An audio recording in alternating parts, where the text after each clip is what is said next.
네, 안녕하세요. 주식은 역시 기리기리세의 기리십니다. 안녕하세요, 기름들. 자, 오늘 증시는 정말 오랜만에 금요일날 빨간불을 켜고 있는 것 같습니다. 장 막판까지 좋은 흐름이 나오길 바라며 오늘의 경제 뉴스 또 빠르게 보고 끝내보도록 하겠습니다. 첫 번째, 아마도 많은 사람들이 기다렸을 것 같은데 그런데 결국 대기업 중고차 연기가 되었다는 소식입니다. 이러한 결과가 나오니까 현대차는 물론이고 관련주도 폭락을 하고 있다고 한데요. 한번 얼마나 연기됐는지 그리고 어떠한 기업이 이렇게 빠지고 있는지 보도록 하겠습니다. 그리고 두 번째입니다. 아마존이 다 된 밥에 재를 뿌렸다고 하죠. 적자를 냈다는 소식에 미국 선물이 크게 빠지고 있는데 그 이유 보도록 하고, 다음으로 세 번째, 크래프톤 지금 주가 상황이 말이 아닙니다. 그러다 보니까 우리 사주를 신청한 직원들이지 않겠습니까? 그런데 그분들 인당 7천만 원의 손실이 현재 예상이 된다고 합니다. 그리고 마지막입니다. 당장 이틀 뒤가 근로자의 날, 그리고 다음 주 일요일이 석가탄신일인데요. 정말 슬프게도 둘 다 일요일인데 과연 대체 공휴일이 있는지 그거를 한번 보도록 하겠습니다. 매일매일 주를 위한 경제 뉴스 10분 정리. 오늘은 22년 4월 29일 금요일입니다. 같이 공부하시죠. Let's get it! 자, 어젯밤 뉴스를 한번 보도록 하겠습니다. 그리고 들어가기 앞서 좋아요 누르시면 저 기리씨 열심히 공부하는데 매우 큰 힘이 됩니다. 정말 감사합니다. 빅테크 기업 실적 호주의 뉴욕 증시 급등, 미국 1분기 GDP 역성장. 뉴욕 증시가 빅테크 기업들의 실적 호주에 힘입어 급등했다는 소식입니다. 페이스북 모회사 메타 플랫폼이 1분기 이용자가 다시 증가했다는 발표에 힘입어 하루 만에 무려 17%나 상승했는데요. 이에 투자자들이 기술주 매수에 나서면서 퀄컴 9.7%, 엔비디아 7.4%, 아마존 4.7%, 애플 4.5% 이렇게 고르게 반등을 했다고 합니다. 그런데 그 와중에 올해 미국의 GDP 증가율이 연율 마이너스 1.4%로 집계됐다고 밝혔습니다. 그러니까 조금 걱정되는 지표라고 볼 수 있는데 그 이유가 뭔가 봤더니 인플레이션과 러시아의 우크라이나 침공, 코로나19 등의 여파로 무역 적자가 심화되고 기업들의 재고 투자가 둔한 점, 그리고 연방정부의 재정 지출 감소 등이 GDP 하락의 원인이라고 합니다. 다만 전년 동기와 비교해서 미국 경제는 3.6% 성장했고, 그리고 전망에 대해서는 기업 재고 둔화 등 일시적 요인만 해소가 되면 반등할 것이라는 낙관론이 있고, 하지만 그 반면 전쟁 장기화 그리고 중국의 주요 도시 봉쇄라는 불확실성이 여전하기 때문에 지속적으로 둔화할 것이라는 관측도 현재 엇갈리고 있다고 합니다. 자, 아마도 다음 악재는 이게 되지 않을까 이런 생각을 해볼 수 있겠네요. 과연 미국의 성장이 멈출 것인지 이 부분이 시간이 지나면 지날수록 우리에게 좀 다가오지 않을까 이런 생각을 해볼 수 있습니다. 다음입니다. 그렇다면 애플의 실적은 어떻게 나왔을까요? 어제 공개가 되었다고 하는데 한번 보도록 하겠습니다. 애플 1분기 123조 원 매출, 1분기 매출 순이익으로는 최고치를 달성했다고 하네요. 역시 애플이다 이런 말이 나옵니다. 애플이 올해 1분기 실적으로는 최고의 매출액과 순이익을 거뒀습니다. 작년에 같은 시기보다 8.6% 증가한 매출액 973억 달러, 약 123조 원을 달성했으며, 그리고 순이익은 8.6% 상승한 250억 달러, 약 31조 원을 달성을 했다고 합니다. 그러니까 애플이 호실적을 또 기록을 했다는 건데요. 이 호실적이 높은 인플레이션, 공급망 차질, 코로나 확산에 따른 중국의 봉쇄령, 그리고 우크라이나 전쟁 등의 악재 속에서 나왔기 때문에 매우 의미가 있지 않나 이런 생각을 해볼 수 있다고 합니다. 그리고 만약에 이러한 악재가 다 풀리고 난 다음에는 그때 애플이 더 올라갈 거라고도 생각을 해볼 수 있겠죠. 참고로 애플은 작년 4분기죠. 그때도 글로벌 반도체 부족 사태 등의 난관 속에서도 사상 최대 실적을 달성한 바 있는데 이번에도 우리를 실망시키지 않았다고 합니다. 그리고 팀쿡 애플 CEO는 이렇게 말했는데요. 공급 제약이 작년 4분기에 우리가 겪었던 것보다 크게 낮아졌다라고 말을 했다고 합니다. 자, 그렇다면 이러한 공급 제약이 애플만 좋아질 리가 없겠죠. 다른 기업들도 순차적으로 당연히 좋아지지 않겠나 이런 생각을 해볼 수 있습니다.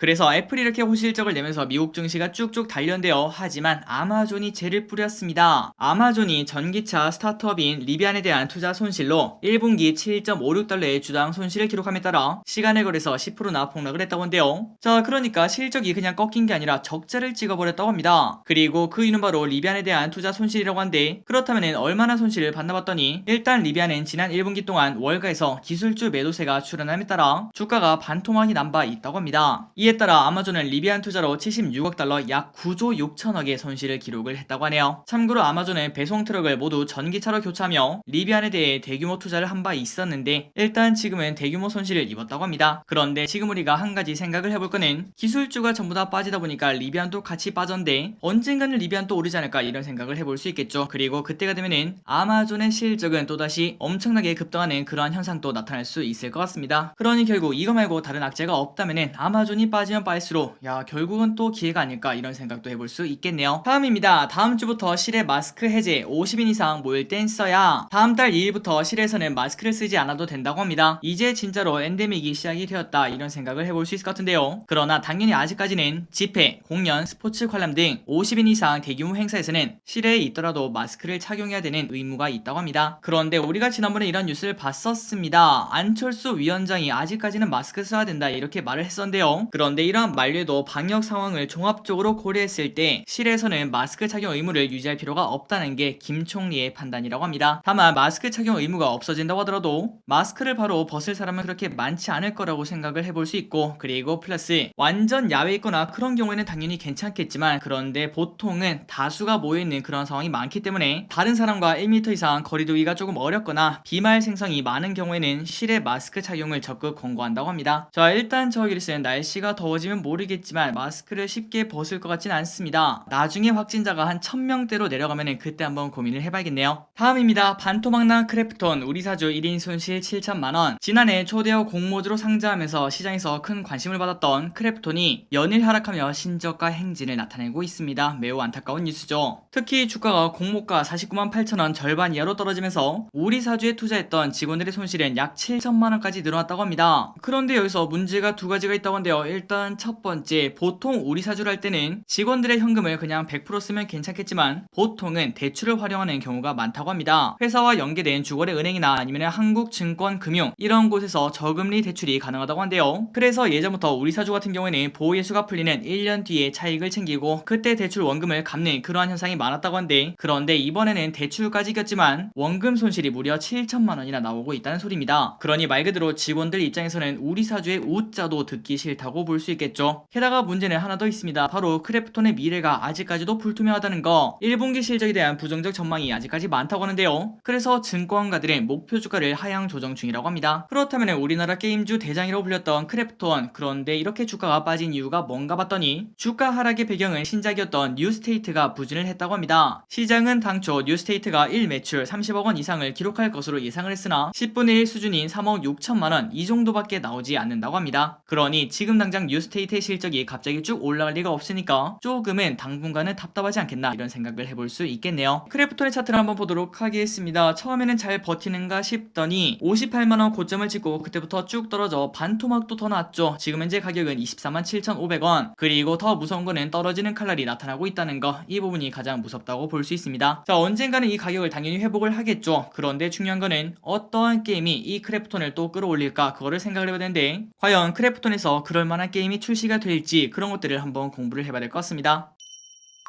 다음입니다. 115일 만에 돌아온 오스템 임플란트, 주가는 롤러코스터. 연초부터 2,000억원대 횡령 사건으로 시끄러웠던 오스템 임플란트는 어제부터 주식 거래가 115일 만에 재개가 되었다고 합니다. 증권가에서는 횡령 이슈에도 불구하고 실적은 나쁘지 않았지만 수급 불안정에 따라 주가 변동성은 당분간 커질 것으로 예상이 된다고 하네요. 한국거래소 관계자는 이렇게 말했습니다. 오스템 임플란트가 지난달 주주총회에서 사회이사, 과반수 선임 등 지배구조 개선이 있었고 내부에게 관리제도 운영의 적정성을 제3의 전문기관을 통해 검증한 사실을 확인해 상장 유지를 결정했다고 밝혔다고 합니다. 참고로 지난해 말 기준 소액 주주는 42,964명으로 발행 주식의 62%를 들고 있다고 합니다. 그러니까 오스템 임플란트의 소액 주주가 진짜 많았다는 것도 생각을 해볼 수 있겠죠. 어쨌든 이러한 이후에 주식 거래가 재개가 되었는데, 그런데 이러한 횡령 이슈에도 실적은 좋게 나왔다고 합니다. 올해 1분기 실적은 역대 최대치를 기록을 했다고 한데요. 1분기 매출은 2,341억원으로 지난해 같은 기간보다 36%나 늘었고 영업이익은 512억원으로 100% 이상 상승을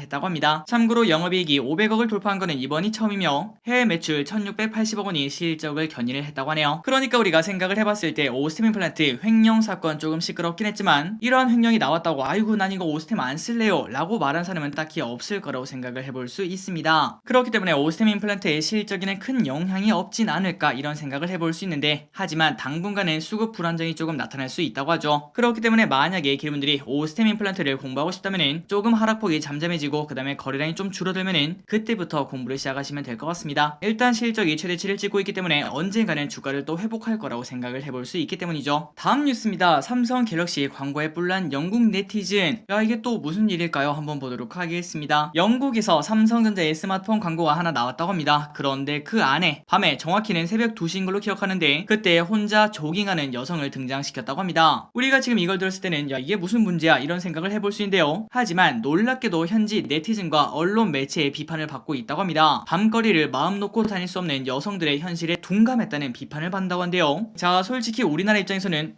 이게 무슨 야, 이거는 진짜 억까 아닌가 이런 생각까지 해볼 수 있을 것 같은데, 하지만 그 나라에서는 우리나라랑 진짜 상황이 다르다고 합니다. 아마도 기르분들 해외 나갔던 걸 한번 기억을 떠올려보신다면 우리나라만큼 안전한 나라 절대 없다라고 장담할 수 있죠. 그래서 영국에서는 해당 장면을 두고 어떤 여성도 광고처럼 밤거리를 다니지 못한다, 여성의 현실에 무신경한 연출이다, 이러한 영국 네티즌의 비판이 쏟아지고 있다고 합니다. 그래서 결국 삼성전자는 해명을 했다고 한데요. 여성의 안전에 무신경한 광고를 만들려는 의도는 당연히 없었다며 해당 광고는 모든 사람의 개성을 응원하고 언제든 운동할 수 있는 자유를 기린다는 긍정적인 메시지를 전달하기 위해서 기획했다, 이렇게 말을 했다고 합니다. 저 기릿은 이러한 뉴스를 볼 때마다 한국에서 태어나서 진짜 다행이다 이런 생각을 가끔 합니다. 우리나라 같은 경우는 진짜 안전한 나라라고 볼 수 있겠죠. 카페에다가 그냥 노트북, 가방, 지갑 이런 거 올려놔도 절대 가져가지 않는데 자전거는 귀신같이 없어지는 거, 그것도 좀 신기하다고 볼 수 있습니다. 어쨌든 삼성 갤럭시 광고가 영국에서 조금은 비판을 받고 있다는 소식이었습니다. 다음입니다. 우리에게 가장 중요한 뉴스죠. 근로자의 날, 석탄일이 일요일이다. 그렇다면 대체 휴일 주나 안 주나? 일단 결론부터 말씀드리자면 당장 이틀 뒤인 근로자의 날, 이 다음날의 월요일에는 정말 아쉽게도 대체 휴일이 적용되지 않는다고 합니다. 일단 근로자의 날은 근로기준법이 정한 유급휴일인데요. 근로자라면 돈을 받고 쉴 수 있다는 뜻인데, 하지만 근로자의 날이 주말이라고 해도 월요일 아니면 금요일날 대체 휴일이 주어지지 않는다고 합니다. 그렇다면 대체 휴일은 도대체 언제 주는가 봤더니 국경일인 3.1절, 광복절, 개천절, 한글날, 어린이날 이렇게 5가지만 지정을 한다고 하고, 또한 설 명절과 추석 명절은 일요일과 겹치는 경우 대체 공휴일을 지정하게 된다고 합니다. 그러니 결국 다음 주에 있는 부처님 오신 날, 이날 또한 우리가 쉴 수 없다는 소리겠네요. 아마도 많은 기분들이 조금 실망스러운 탄식을 내뱉으실 것 같습니다. 다만 이건 알고 있으면 좋을 것 같습니다. 일요일날 만약에 근로자분들이 일을 하신다면 그때는 별도의 수당을 지급받을 수 있다고 합니다. 보통 이런 지급은 식당, 요양원, 병원 이런 곳이 있다고 볼 수 있겠죠. 이 부분은 참고하시면 좋을 것 같습니다. 다음입니다. 혹시 기름들 이 어플 알고 계신가요? 운동하며 돈 버는 앱 스테픈 살았다, 게임이 게임 아니다 결론을 내렸다는 소식입니다. 저 길이 또 처음 보는 어플입니다. 그런데 이 어플이 돈 버는 앱 P2E 그런 느낌이라고 생각을 해볼 수 있다고 합니다. 그래서 앱마켓 퇴출 위험이 분명 존재하고 있었다고 하는데, 그런데 게임에서 게임이 아니다 이러한 결론을 내렸다고 하네요. 한번 내용을 보도록 하겠습니다. 최근 IT 업계에서 화제가 되고 있는 돈 버는 앱 M2E, 이거는 P2E가 아니라 M2E라고 하는데, 그렇다면 이 M이 뭔가 봤더니 Move to Earn 서비스라고 합니다. 그러니까 플레이 투 언이 아니라 무브 투 언이니까 움직이면 돈을 번다라는 것 같은데, 한번 계속 보자면은 M2E 서비스 스테픈이 게임이 아닌 것으로 결정이 났다고 합니다. 오늘 게임물 관리위원회는 스테픈 앱은 건강 기능에 중점을 둔 서비스로 게임이 아니라는 결론이 냈다고 한대요. 자, 참고로 스테픈은 이용자가 운동하면서 돈을 버는 이른바 M2E 앱 서비스라고 합니다. 조금 놀라운 거는 이용자가 150만원 상당의 운동화 NFT를 구입하고 야외에서 달리기를 하면 10분당 3만원에서 5만원 상당의 암호화폐를 얻을 수 있다고 하는데, 글로벌 인기에 힘입어 국내 시장에서도 큰 인기를 얻고 있다고 합니다.